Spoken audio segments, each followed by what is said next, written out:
Good evening. I'd like to call the village board meeting for the Village of Cary for Tuesday, October 1st, 2019 to order with roll call, please. Betts? Here. Collier? Here. McAlpine? Here. Kraus? Here. Weinhammer? Here. Thank you. Would you join me in the Pledge of Allegiance? I pledge allegiance to the flag of the United States of America and to the republic for which it stands, one nation, under God, indivisible, with liberty and justice for all. Thank you. We'll now open forum where the public is invited to make an issue-oriented comment on any matter of public concern not otherwise on the agenda. I have one sign in. Dave, you're going to talk during your presentation? Okay, so unless you had something else to say. Is there anybody else that would like to address the village board before we get going? Okay, we'll go ahead and close open forum at 6:01. A couple things on my report, couple proclamations. We have a fire prevention week. Not every hero wears a cape. Plan and practice your escape. October 6th through 12th, 2019.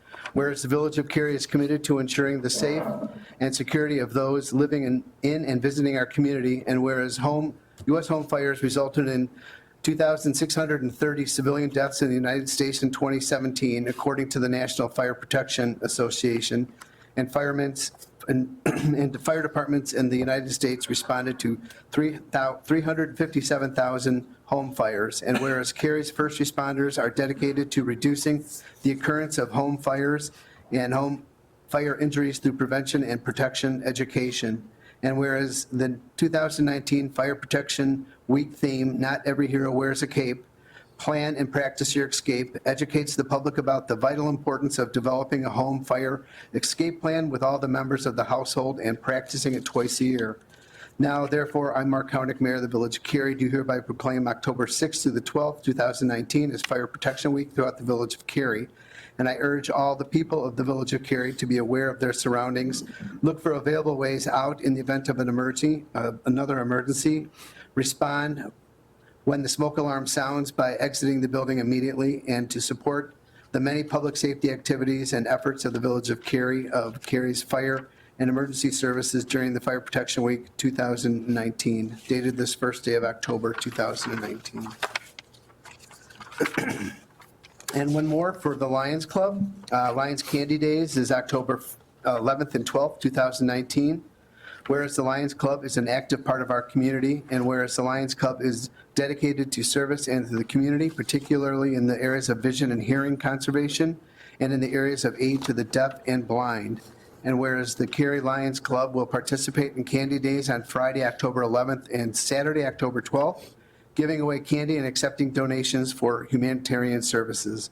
Now, therefore, I, Mark Hownick, Mayor of the Village of Cary, do hereby proclaim October 11th and 12th, 2019 to be Lions Candy Days in the Cary, Illinois, and urge all to donate generously. Dated this first day of October, 2019. Thank you. Under trustees report, I have one trustee, Trustee McAlpine had asked for a moment. Yeah, I just wanted to mention that Trustee Betts, Chris Betts, and I were able to go down to the IML meeting, and it was downtown Chicago last Friday. It was very informative. Of course, they had a great speaker in the very beginning. If anyone's ever seen The Pursuit of Happiness, Chris Gardner was the speaker. He was very inspirational. But what I wanted to mention was that there was some great sessions, breakout sessions. I think the one that I found most beneficial was the one about attracting millennials to your community. There was one on retail, about the changing retail and how do we keep up with it. I'm trying to get copies of the PowerPoints. They said that there's a way to do it, but I was on there, and I'm going to have Jake help do that. Yep, absolutely. Because obviously I was having a little challenge with that. It didn't say how to work the computer effectively. The other thing that I wanted to mention was that they had a movie. It's called All the Queen's Horses. And if no one has seen that, it's on Prime Video. And it is phenomenal. It's about the story of Dixon, where this Rita Cromwell just went and basically pilfered $53 million from the village over a 20-year time period. And as elected officials, I just think that it's an easy watch, about an hour movie, and very informative. We have tons of checks and balances. It's easy for me to see how, because in my mind, I'm saying, how in the world could this have happened? How could this person have gotten away with it? It's great to see that we have checks and balances in place, that no one has that single authority that was there, but it's also very frightening and informative. So I would recommend that everybody take an hour and watch that. Thank you.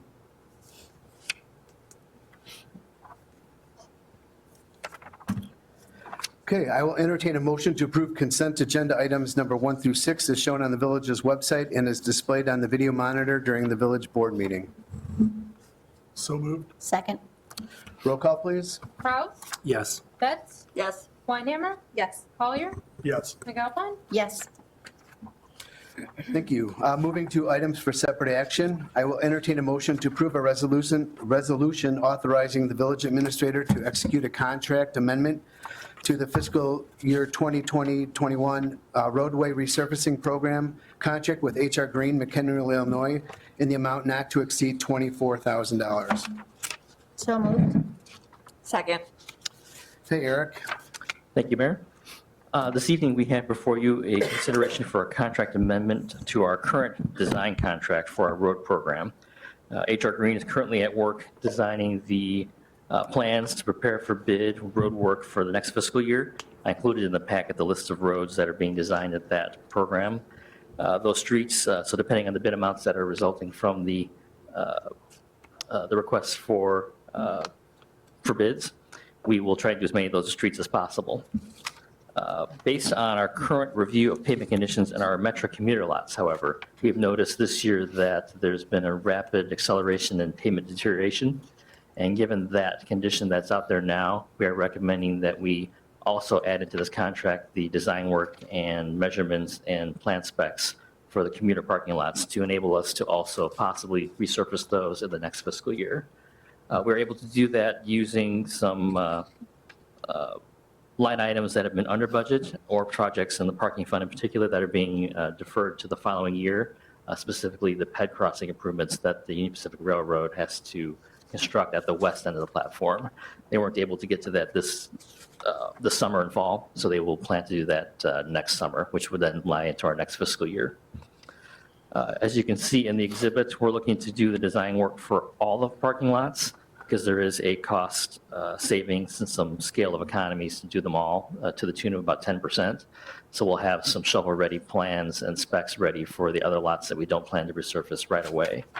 So what I show highlighted in the white dots are the parking lots that we would try and attempt to bid out and do in the next fiscal year. So depending on the bid results and the available funding, we'll shoot to do those, obviously doing the worst first. So the lots that are shaded in the dark red, those are the ones in the for the pavement condition index and the serious condition. There's adjacent lots to those that are in poor, very poor condition, but because of the location, it obviously makes more sense from a mobilization and logistics perspective to resurface those at the same time. And then in a future fiscal year, we would do the far northern commuter lots as a separate project. As I mentioned, the design work would be done for those now, and we could easily plug those into a future construction bid. I can answer any questions. Any questions? Seems pretty straightforward. Roll call, please. Weinhammer, Yes. Betts, Yes. Collier, Yes. Kraus, Yes. McAlpine. Yes. Thank you. I will entertain a motion to approve a resolution awarding the Spring Street Culvert Replacement Project bid to Kanzler Construction LLC, Waukegan, Illinois, and authorizing the village administrator to execute a contract in the amount not to exceed $164,520.38, and authorizing the village administrator to approve a 10% contingency for unforeseen changes in scope for a maximum project amount of $180,972.42. So moved. Second. Thank you. Eric? Thank you, Mayor. This is another one of the flooding mitigation projects that was included in our fiscal year budget for this year, and that was identified in the 2017 village-wide flooding analysis. The project increases and replaces the culvert at Spring Street over near the area between the Public Works facility and the Cary Country Club, and it would address the frequent overtopping of the roadway during moderate to heavy rain events that we experience there. The project was issued for bid, and we are happy to report that the lowest responsible and responsive bidder, Canceler Construction, has a proposal in hand that is below our engineer's estimate and below our budgeted amount. Happy to answer any other questions. Questions? Always good to be under budget. Always. Roll call, please. Collier, Yes. Betts, Yes. McAlpine, Yes. Kraus, Yes. Weinhammer. Yes. Thank you. And this next one goes directly with the previous one. This is about the engineering for that particular project. I will entertain a motion to approve a resolution authorizing the village administrator to execute a construction engineering agreement with Christopher B. Burke Engineering, Rosemont, Illinois, in the amount not to exceed $27,586 for inspection services associated with the Spring Street Culvert Replacement Project, and authorizing the village administrator to approve a 10% contingency for unforeseen changes in scope for a maximum project amount of $30,344.60. So moved. Second. Roll call, please. Kraus, Yes. Weinhammer. Yes. Collier, Yes. McAlpine, Yes. Betts. Yes. Thank you. Now on to some other business here. I will entertain a motion to approve an ordinance granting approval of a map amendment and a 46-unit plan development with zoning departures for the Harper Point PUD, which is a planned urban development. So moved. Second. Hey, Brian. Thank you, Mayor.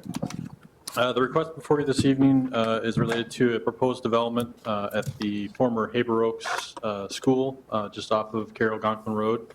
The proposal this evening, as mentioned, is seeking two approvals. One is to rezone the former school property, currently is zoned R1 Single Family Residential. And the developer is proposing to rezone that to the R3 Multifamily Residential District. And then following the approval of that map amendment, they're also seeking approval of a plan development with certain zoning departures, which I'll give additional detail in the presentation here this evening. Little history in the property. The existing office building, which was there, or it's currently on the property, was built back in 1957. As you can see from the upper area, was taken late 60s time period. Development has kind of happened around the property. Back in 1989, the Cary Oaks subdivision, which is the lower right-hand image, was approved by the village, which created several lots for development in the area, specifically Lot 1, which is currently the Sienna Point residential development. There were 53 single-family homes as part of that development. The Haber Court, Harper Avenue Townhomes, and Cary Oaks Plaza are other parcels that were created as part of that, but have subsequently been developed since that time period. The subject properties, which are discussed this evening, are highlighted in the map as parcel 6. Originally, they were zoned as B5 at the time of the redevelopment, which most of this area was actually zoned B5 for an office park, but subsequently has been repurposed as different development projects has come before the village. In 1997, the two parcels for review this evening were rezoned to the B4 district.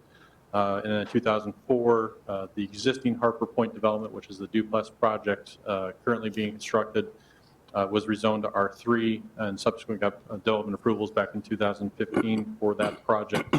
And then the Haber Oaks school building was rezoned from the B4 district to the R1 district when the school started operations at that facility. This evening, again, mentioned the request is to rezone the subject property for the former school building from R1 single family to R3 multifamily. The image you can see here shows the existing zoning, which is in the area. Properties that are directly to the north and west of the property currently are zoned R3, so the zoning is consistent with existing land uses in the area. The vacant property, which is in front of this parcel along Carroll Gonquin, is zone B3, which would allow for future commercial development. The village's comp plan designates the property for public, semi-public uses, which was essentially established based off the existing use of the property when the comp plan was developed at the school. The comp plan does provide recommendations for furthering housing development within the community, and specifically looking at ways to potentially encourage more senior housing, which this project does incorporate within it, So staff and the ZPA felt that the proposed project does comply with the directives of the comprehensive plan and recommended approval of the map amendment. As with any map amendment, there are standards that are met, need to be met within our zoning ordinances or Unified Development Ordinance, which are highlighted on the slide. And again, the zoning board, based off the review of the petition, did recommend support based off these amendments. Believe that the standards were met in this case. Just a little background as well for the rest of the project from a development standpoint. As the board will recall, as part of our UDO process, we did modify regulations for larger developments that would require approval as a planned development. This site specifically exceeds the 2-acre requirement that would require the development to go through this planning process. Essentially, it's a way to encourage more flexibility in design, but also meet the intent and the desires of the community for furthering development of the community. So as part of the submittal process, the petitioner has provided within your packet, there was a open house that they were required to hold with homeowners prior to submitting the application. That was held, I believe, back in July, and had a number of residents that came to the open house, and the developer got feedback that they were then able to incorporate into their plans before they went to the zoning board hearing and revised plans at that level. There also provided a written response to the PUD modification standards that are required within the ordinance. Traffic impact analysis was provided, and then various site development plans were also within the packet. The property was reviewed by the zoning board during 2 public hearings, both in August and in early September. This slide shows the differences primarily of the 2 site plans that were presented in the August meeting. Most of the discussion focused on the eastern property line, where there's a requirement for an 8-foot landscape buffer, and there's an existing 10-foot utility easement. The previous plan had garage structures that were developed very close to their property line, and both staff and the ZPA had requested revisions be made to provide that buffer along that property line. So you can see the main change on that area was to comply with that 10-foot buffer yard requirement in the area, and then did some reconfiguration of drive aisles. Staff also had previous conversations with the fire prevention district for fire lanes to access the building, and they were comfortable with the plan revisions as were proposed. Again, this is the current plan that's proposed, which shows a mixture of there's an apartment building in the center of the property, which will be age restricted for seniors, age 55 and older. That will house 24 apartment units within the building. And then periphery will include 22 duplex units, which include the 8 which were previously approved on the Harbor Point project along Harper Avenue. But there'll be 14 additional units that'll be added along Haver Road and then to the south side of the property as well. The landscape plan as proposed complies with code requirements. We'll provide various foundation landscaping around all of the buildings, then we'll provide adequate landscaping to the property to the east from a buffer yard requirement for the buffer this development from whatever future development occurs on the commercial property along Carroll-Gonkin Road. Likewise, the developer provided a preliminary grading and utility plan, which summarized on this slide. If approved and it goes through the permitting process, obviously these plans will be developed further in detail to comply with our requirements for stormwater retention and other utility requirements.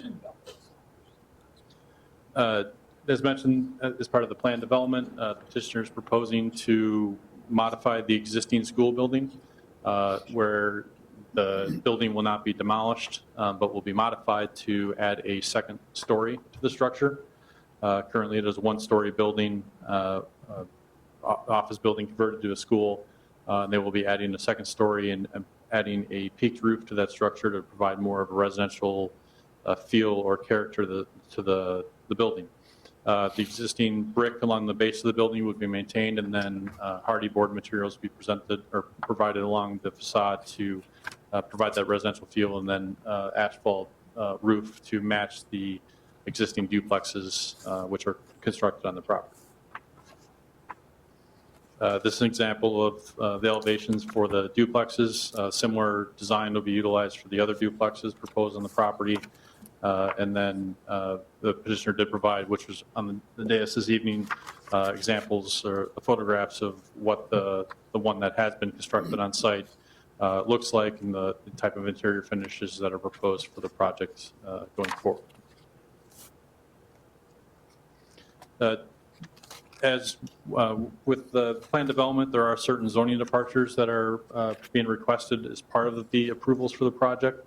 And I'll summarize in the slide. There are essentially 5 departures from the bulk regulations that are being requested in order to accommodate the development on the site.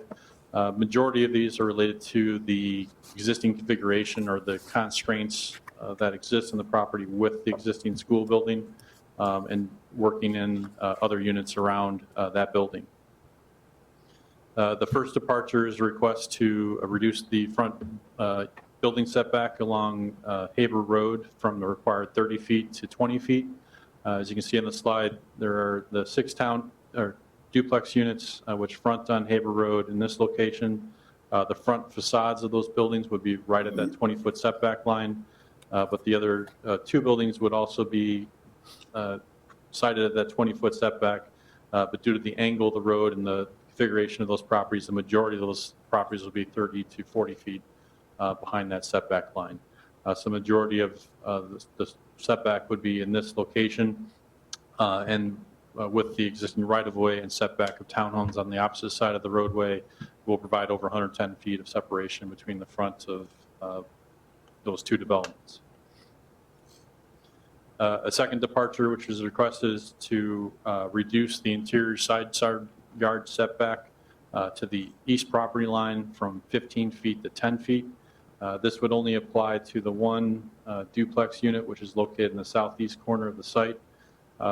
The existing school building or proposed apartment building would be over 30 feet setback, so that will comply with the requirement. So this departure is just to request the reduction of that setback from 15 feet to 10 feet. It still would comply with the buffer yard requirement, which requires an 8-foot buffer yard, so there'll be landscaping that will be provided in that area to adequately buffer from any future use that occurs on the property to the east.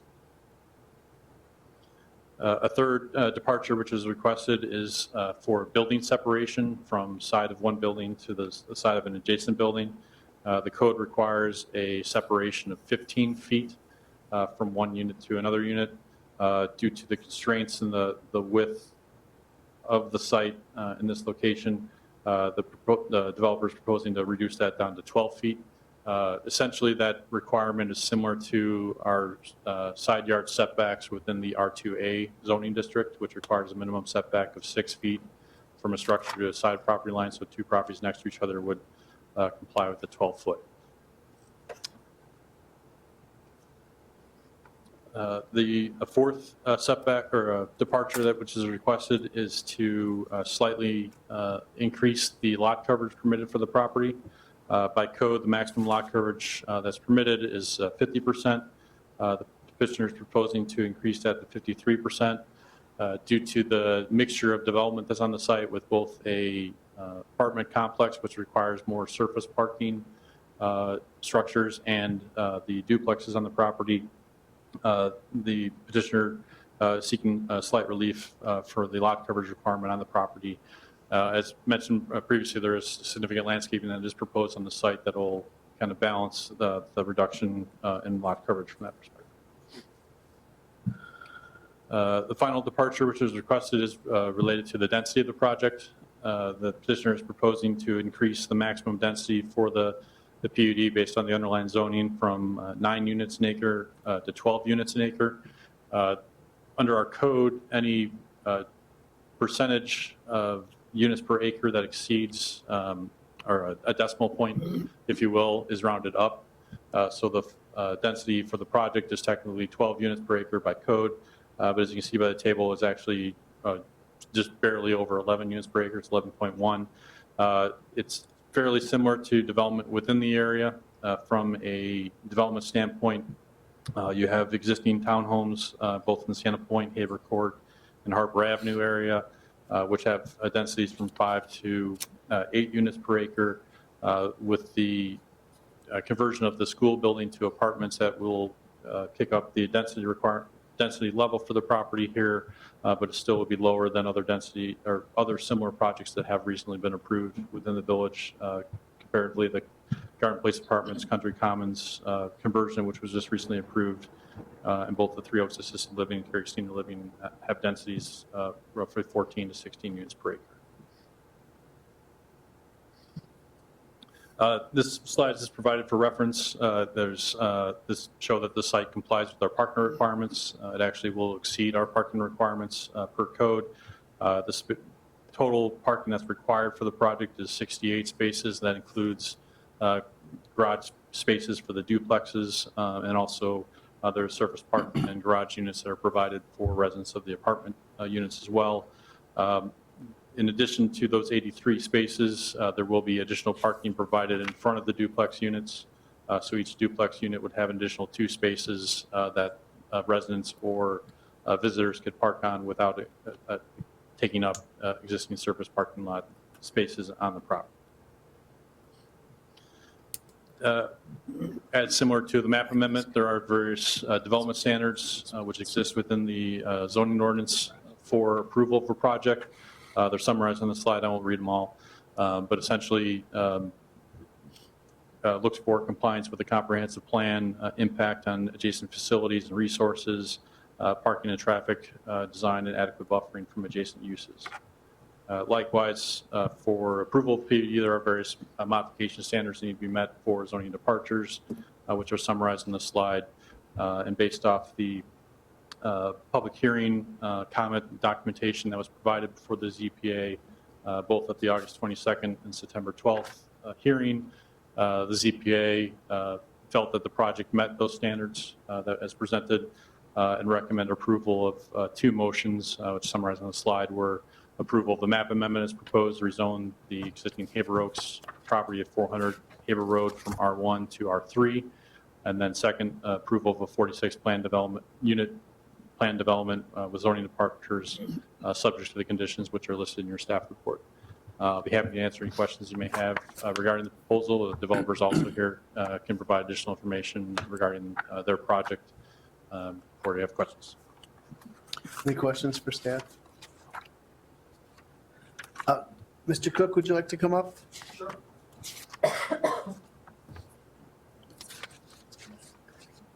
Thank you, Brian. If you just state your name and address for the record, please. Sure. Dave Cook, address 1204 Potter Road in Park Ridge. Thank you. Any questions for the developer? Well, I had asked you a couple questions ahead of time, just to at least let everyone know what some of my questions were.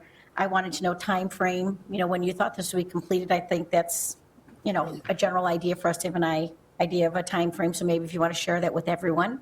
Of course. And then, maybe the other things we discussed, just some of the price points, things like that. And that, you're trying to conform with everything that's already built there. I mean, I will tell you, I've been through your unit. You did a beautiful job. It's a very nice product. It's very, quality. So I was impressed with that, but I would just love you to elaborate on a couple of things that we discussed versus me, if you're okay with that. Of course, no I'll problem. give you the floor. Thank you very much, and thanks for taking a tour. We're super proud of what we're doing out there. We're super happy to be here tonight and to be involved with the village in what we think is going to be a great corner piece development there. The first question, Alan, help me remember, was schedule, correct? Right, time frame. We're hoping, if we're blessed with approval tonight, to be able to go ahead and prepare all of our final plans. We probably need, I'm going to say 90 days to pull together final engineering, final architecture, final landscaping to get in for permit. So it's our goal to be in for permit to Brian and John and their team sometime in December of this year. Then we've got to give them a few months to do what they do best, probably 2-3 months through the permit process. I would say that gets us into March. Our goal is probably March, April to start this project, close with District 155, who's here tonight if there's any questions for Jeremy, and start this next phase of what we're doing out there first part of the spring. So we're super thrilled. And if there's any work we can get done prior to that, if, you know, we'd be more than happy to do that. We'd love to start as soon as we can. I think we also discussed kind of price point for rentals, you know, of course, it's going to be market bearing, but what you were Sure. thinking.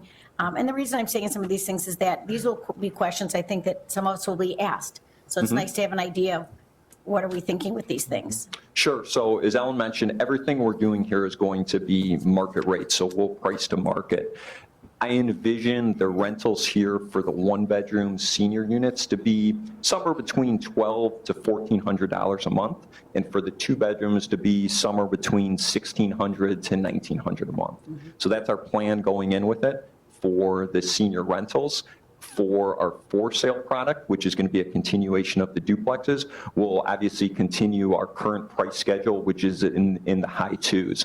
And we've had some potential customers come to us, seeing if there's anything we can do option-wise to, you know, get to that mid-two price point. So it is something we're looking at. We haven't figured it out just yet, but we're trying. And then I think Oh, and then finish too. I'm sorry for interrupting. One of the things we'd like to do is our plan is to keep the same finish package both outside and inside the homes in the subdivision expansion as we're doing right now, because I truly believe down the road we'll have some of our original duplex customers loving the area, loving the product, just looking for something slightly different, something smaller, so that they could walk, instead of having to move across town or to another zip code, literally walk a half a block away, move into a smaller unit that has the same killer kitchens, the same open floor plans, you know, the same 9-foot ceilings, everything that they've experienced right next door. Did I get them all? I feel like I'm missing I think we one. were talking about overall the project, you were thinking timeframe would be probably a 3-year project is what Yeah. your goal would be. I would say aggressively, it's probably 2 years. On the, you know, maybe conservative is 3. Maybe we're somewhere between 2 and 3, you know, from this point moving forward. But it's something we're super excited about. And just so everybody knows, we've been working with a local bank here in town that's actually a Cary bank on construction financing. And today we received verbal approval for construction financing for this project, which is huge because now we've got, you know, obviously that's pending approvals, but, you know, they're excited to be part of it. We're excited to be partnering with them as well. So, yeah, our goal is to move as quick as we can out there. Would you start with the rental unit first That's and rehab that building, or we start with the single? We'll start with, we're going to be working on both. Yeah, the senior independent facility is about a year in construction time for us, so we'll be looking to start that right away in spring and then just continue our duplex program as we go. What's exciting about the parcel next door, in addition to our current 8-unit parcel where we're building into the side of the hill, there's some different gradient changes on the school parcel, which allows us to do some different things with those units to kind of almost create some more traditional type homes. So we're excited about having that option with the duplexes as well. So we'll have both going at the same time. Okay, thank you. Anybody else have any comments? No, David, I appreciate you answering some of our questions beforehand. I think it's a great use of the space. I think it's well needed in our community. These are great ideas. I think I touched base a little bit about tweaking the senior building a little bit more to make it a little bit more charming, kind of give it a little more architectural character to kind of fit in with that area. And David was in agreement with that as well. You're going to have an HOA for the entire Well, project? right now, the way we're set up, the 8 units have their own, because that project, you know, is for sale. It started, there's a separate HOA for those 8 units. We'll have, in theory, a different HOA for the school parcel, but my goal is if we can get everybody to buy in, the existing residents, everybody, I think we can create some efficiency and have one HOA for everybody. So that's the goal. Okay. Also mentioned that you're going to have balconies on the, Yeah, which we is, talked about balconies. yeah. Correct. Not Which just I think is fences. important. Not just fences, no, Right. every unit, because the senior independent facility will have, there'll be smaller units, especially if somebody is coming from one of the duplexes. So we want to create as much space there as possible. We're obviously constrained by the footprint of the building, but things that we can do, such as large balconies off those floors, those are all things that we can add to add to that living experience for that customer. Okay. Any other questions over here? I just appreciate the process. I like that now that we've made the change with the UDO. I love that the whole outreach to the community, you had the meetings, you made changes, you came back in. I just think that that's a forward thinking. I think it's the way we move forward with things, getting community involvement, and I appreciate that was handled that way. Sure thing. We enjoyed doing it. It was nice to get that community feedback at that point. I think it all has worked well so far. Okay, nothing else? Roll call, please. Betts, Yes. Weinhammer, Yes. Collier, Yes. Kraus, Yes. McAlpine. Yes. Thank you very much. Congratulations. Thank you. Looking forward to getting this done. Thank you, guys. Brian will be at your disposal, right? Appreciate it. And John. Thank you very much.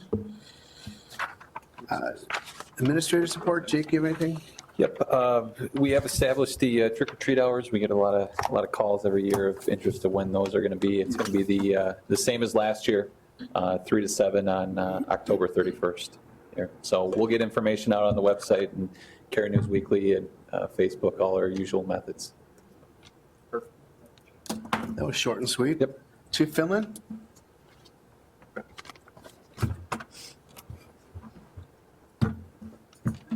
Just a reminder that the homecoming parade is this Saturday at 10 o'clock on First Street. Beginning at 10 o'clock on First Street. And games at In 1. Cary. Game time at 1. Thank you. Director Morimoto? Thank you. A couple items for the board and the village. The week of October 7th, so next week is going to be a busy week of construction for a variety of projects. The first one, the Route 14 sidewalk project. It's pending some release of some IDOT traffic permits, but the contractor is hoping to get started on that. So there's a new sidewalk on the south side of Route 14 between Jandis Cutoff Road and 2nd Street. The relatively short project as a whole, so that shouldn't entail too much disruption aside for occasional lane closures on that south side in particular. The downtown area will have a fiber optic utility work being done. It's tentatively starting the week of October 7th as well. That will not require significant lane closures, but the sidewalk at the corner of Spring Street and West Main Street will be closed in various phases, although access to the newly opened Conscious Cup coffee shop will still be maintained during construction. And then also that week, we have the curbside brush pickup. So the north side of town, north of Route 14, will have their curbside pickup begin the week of October 7th, with the south side of town the subsequent week. And then hydrant flushing will begin as well throughout town at various locations. Just another general reminder, our new refuse contractor, Flood Brothers Disposal, will begin December 1st. So residents will start seeing a new mailer coming out shortly that introduces the company and provides some information about their service. And it will also include a form that residents can complete to select alternate cart sizes if they don't want to utilize the standard option of the 95-gallon refuse and 65-gallon recycling containers. So look in the mail for that, and there'll be additional outreach by both Flood Brothers and the village between now and December 1st. And then lastly, this afternoon, we're happy to announce that the warming shelter on the inbound platform at the west end of the station is now open for commuter use. So that's that lighter glass shelter. The contractor finished the work, completed their punch list, and inspections were passed, and it is now open for use. Yay. Answer any other questions? Whoa, big guy. I wanted to wait till you were up here this afternoon, or this evening. I just want to say great job with Cary Lake at Rotary Park. Yes. It was tremendous. The organization that you guys did to put that together was great. It was great. Jake and I spent a lot of time out there in this process and seeing the guys really get into it and, constructing what we needed to, adding the benches, the garbage cans, the grills, the washroom and all that. It's awesome. You guys did a great job. I was very proud. that we were able to get that done in such, we took possession of that at like 10. We opened it at 10 in the morning and we opened it at noon. So I think that was great. It was a really well-received ribbon cutting, dedication, whatever you want to call it.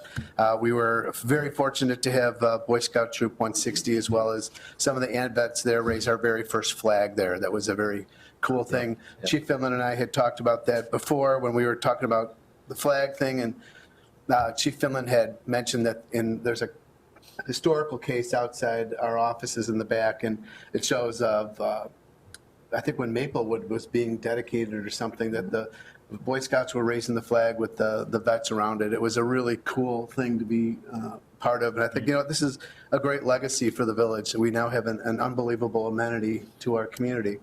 And yeah, there was some headaches and that stuff along the way, but I think the outcome is great, and look forward to many years of utilizing that park. So thank you for everything that you did. Courtney, I know you did most of the work, but Eric's standing there.